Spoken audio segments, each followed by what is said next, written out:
आयाम होते हैं वास्तु के, कितने आयाम होते हैं? पहला है आपकी लोकेलिटी, आपका शहर, आपकी लोकेलिटी, आपकी पत्री बताती है कि आप किस शहर में पनप पाओगे, किस एरिया में, पृथ्वी के किस एरिया में आप पनपोगे। पहला लोकेलिटी कैसी होनी चाहिए। फिर अयादी, अयादी मतलब उस मकान के जो रूम्स हैं, जो हॉल्स हैं, रूम्स हैं, उनका जो मेजरमेंट है वो क्या होना चाहिए ख़ास आपके लिए, आपके परिवार के लिए। फिर इसमें आता है उनके जो अलग अलग जोन्स में क्या क्या एक्टिविटीज़ होनी चाहिए, किसको कहाँ रहना है, बेटे को कहाँ, बेटा कहाँ सोएगा, बेटे का रूम, बेटी का रूम कौन सा होगा। ठीक है। फिर उसमें एक और आयाम जुड़ता है कि स्टैचूज़ भी रखे जाते हैं वास्तु के अंदर, रखे जाते थे। वास्तु राजे महाराजाओं के लिए था, आमजन के लिए तो था नहीं। फिर उसके बाद आता है संगीत। संगीत का रेजोनेंस है वो ओम का बनना चाहिए, तो उनको इस ढंग से बनाया जाता है, डोम्स को इस ढंग से बनाया जाता था, सभी मंदिर उसी ढंग से बनाए जाते हैं। ठीक है। फिर आपकी वेशभूषा कैसे, फिर आपका भोजन, आपकी पत्री देख के आपको बताया जा सकता है आपका भोजन कैसा होना चाहिए। ठीक है। फिर आपका रहन सहन कैसा होना चाहिए, आप किन चीज़ों को अवॉइड करें।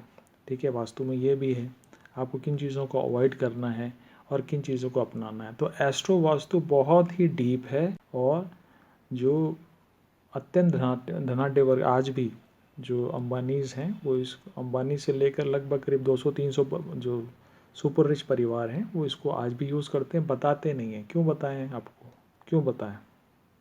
आप सुनने की स्थिति में हो नहीं। ठीक है। आपको तो अपनी नौकरी की लगी है, वही 2-5 लाख रुपए की आप नौकरी कर रहे हो या 20-50 हज़ार की नौकरी कर रहे हो, आप तो उसी में उलझे हुए हो। या कोई आप काम धंधा कर रहे हो, अपनी दुकानदारी कर रहे हो, फैक्ट्री चला रहे हो, उसी में उलझे हो। इसलिए वास्तुविदों के ऊपर छोड़ना चाहिए। ठीक है। तो वास्तु एक बहुत गहरी साइंस थी, मंदिरों के लिए था, राजे महाराजाओं के लिए था, आम जन के लिए आज उसको उपलब्ध कराया जा रहा है हम जैसे लोगों द्वारा। तो आप इनका फ़ायदा लो। नालंदा तक्षशिला में लगभग 2000-2500 से ऊपर पुस्तकें थी जो श्रुतियों के ऊपर बेस्ड लिखी गई थी, वास्तु के ऊपर, वास्तुकला के ऊपर। ठीक है।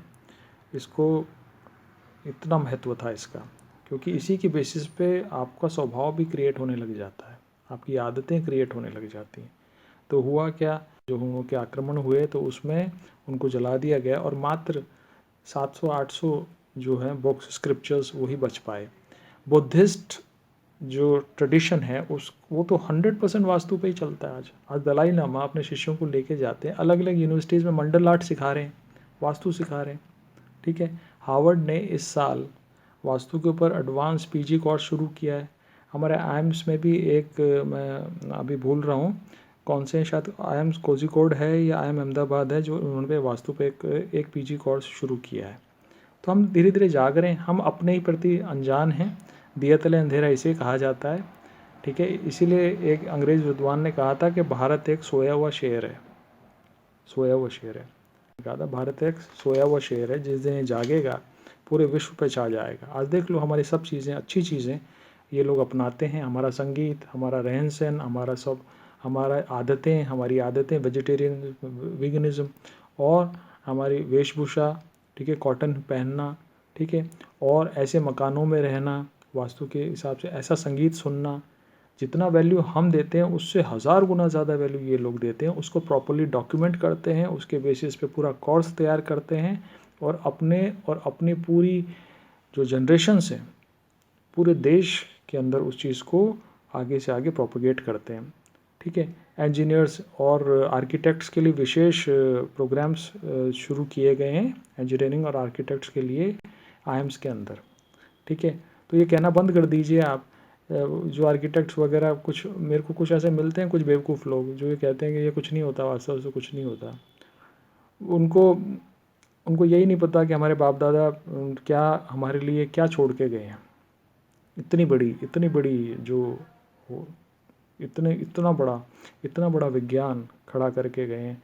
18 ऋषि मुनियों द्वारा रचित है वास्तु, एक नहीं, और वो भी कई हज़ार साल में, लगभग 20,000 साल पुराना है ये। 18 ऋषि मुनियों द्वारा, मैं फिर रिपीट कर रहा हूँ, 18 ऋषि मुनियों द्वारा रचित है ये वास्तु, योग और आयुर्वेद।